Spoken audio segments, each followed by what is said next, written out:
दुलाराय बर' फरायसा आफादनि 56थि थान्दै जख'न्थाइ बियो फैगौ फेब्रुवारि दाननि 2, 3, 4 अक्ट'आव बियो जागायजेनसिगोन आरो जोंनि बानजाय आफाद हिसाबै जोङो जिखिनि मावनांगौ बे हाबाफारिखौ जोङो 90 जौखोन्दो बेयाव जों जानायखौ दा नुबाय आरो माने 10 जौखोन्दोसो दा जोंहा एसे दंबावो आद्रा बेयोबो जों आसा खालामदों गाबोन नङाबा समफोरनि गेजेराव बियो आबुं जासिगोन।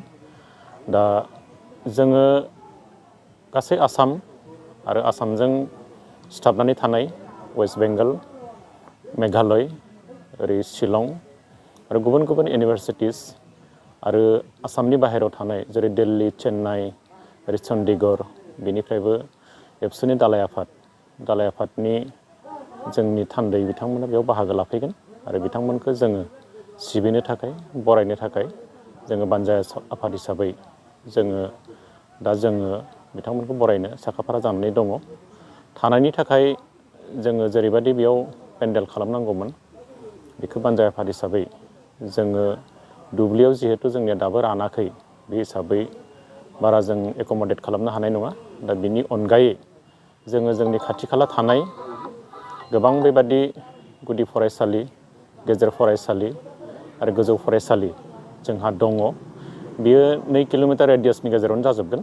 दा बेनि थाखाय बेयाव जों एकमडेट खालामनो थाखाय बिथांमोननि थाखाय जोङो बेयाव माने उन्दुनो थाखाय आरो बेयाव दुगैनो थाखाय आरो सेनिटेसननि थाखाय जिखिनि नांगौ बेखौ जोङो दा मावफुंजोब्बाय।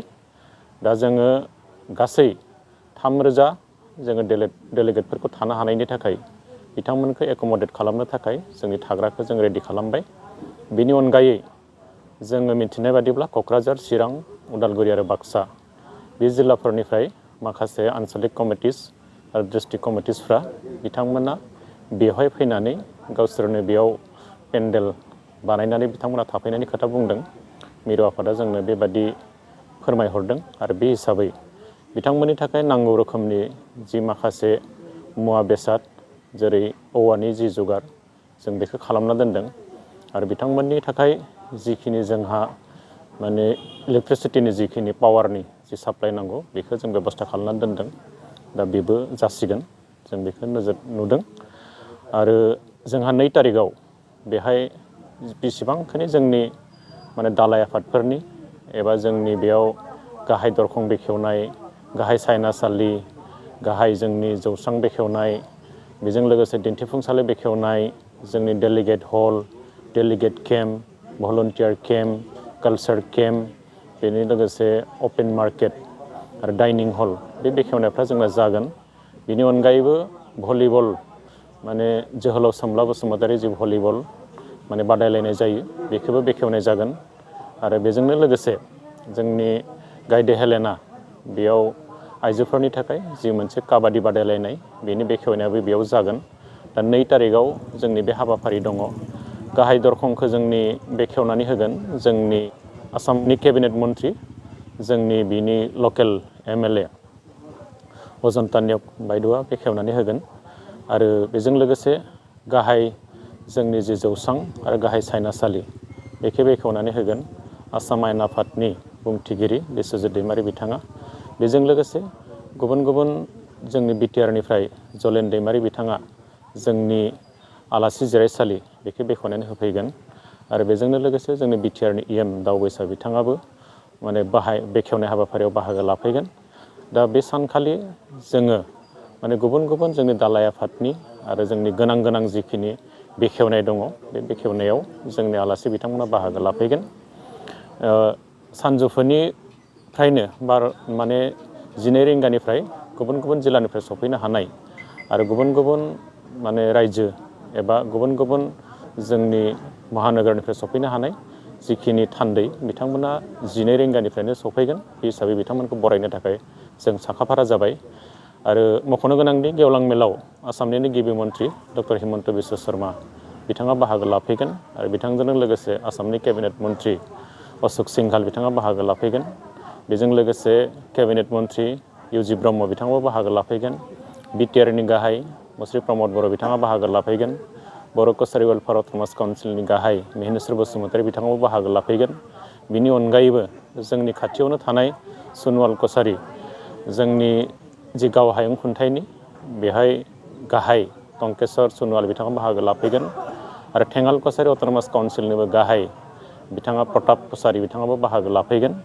बिनि अनगायैबो राज्य सभानि MP रोनगोरा नार्जारि बिथाङाबो बेयाव बाहागो लाफैगोन आरो बिनि अनगायैबो जोङो नायदों जे बेहाय जोंनि MLA लरेन्स इस्लारिजों लोगोसे जिरन बसुमतारी बिथांजों लोगोसे जलेन दैमारि जयन्त बसुमतारीजों लोगोसे BTRनि बुंथिगिरि कातिराम बर' आरो BTRनि गोबां EM बिथांमोना बेयाव बाहागो लाफैगोन आरो बर' कसारि वेलफेयार अट'नमास काउन्सिलनिबो जोंनि EM बिथांमोना बेयाव बाहागो लाफैगोन। जों आसा थिदों जोंनि नैबे दुलाराय बर' फरायसा आफादनि 56थि जि थान्दै जख'न्थाइ बियो आबुङै मोनसे महर मोनगोन आरो मोजां मोनसे जाफुंसार जागोन जों बेखौ मिजिं थिदों। दुलाराय बर' हारिमु आफादनि 20थि बोसोरारि जथुम्मा बिथांमोना दुलाराय बर' फरायसा आफादजोंनो बिथांमोना बेयाव खुंफादों आरो बिथांमोना जोंनो फोरमायनाय बादिब्ला गासै 300 बिथांमोननि थान्दैया बेयाव बाहागो लाफैगोन आरो बे हिसाबै बिथांमोननि थानायनि बा बिथांमोननि जानायनि एबा बिथांमोननि गुबुन गुबुन इभेन्ट दङ बिथांमोनाबो बादायलायनाय दङ बेफोरखौबो जोङो बेयाव माने मोजाङैनो खुंफुंना होनो थाखाय बानजा आफाद हिसाबै जों साखाफारा जाबाय।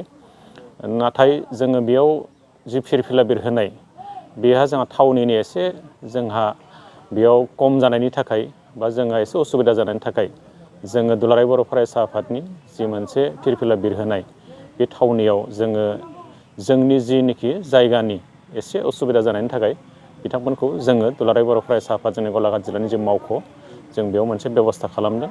बिथांमोननि फिरफिला बिरहोनायाबो जोङो बेयाव 3 फेब्रुवारि खालिनो बे जागोन।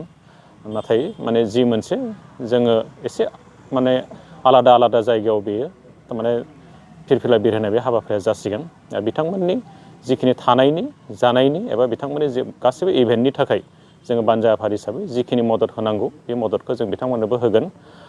जेबो उसुबिदा जानाय नङा जों दा बानजा आफादनिफ्राय जों बेखौनो जों दा जोंनियाव मोनसे मिजिं जों लाखिदों आरो बोथोरा जुदि माने बिदि उसुबिदा खालामाब्ला जोंनि नैबे 56थि थान्दै जख'न्थाइ आरो दुलाराय हारिमु आफादनि जि खुंगा 20थि बोसोरारि जथुम्मा बियो जोबोद गाहामैनो खुंजागोन आरो जोबोद माने ओंथि गोनाङै बेयाव जाफुंसार जागोन जों बेखौ मिजिंथिदों। सेरफांगुरि बाजार सुरुमा माग बिहु दामाका अफार लाबोदों।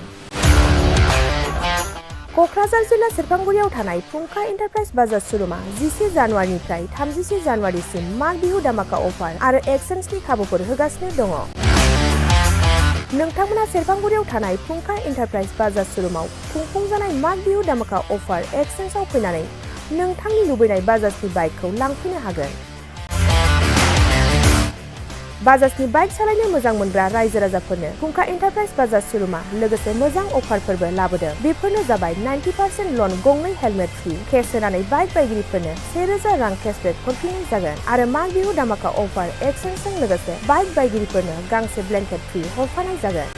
फुंखा एन्टारप्राइज बाजार सुरुमा आरो मोजां खाबुबो होबावदों। 500 रां होग्रोनानै गोसोबायदि बाइकखौ आवग्रिना दोननो हागोन आरो गासै गारिजों लोगोसे मोनफा-मोनफायै इस्यु गिफ्ट हरफानाय जागोन। आबुङै मिथिबावनो थाखाय 8135872656 आरो 9101547892 जानबुं नम्बराव खौरां लाहरनो हागोन।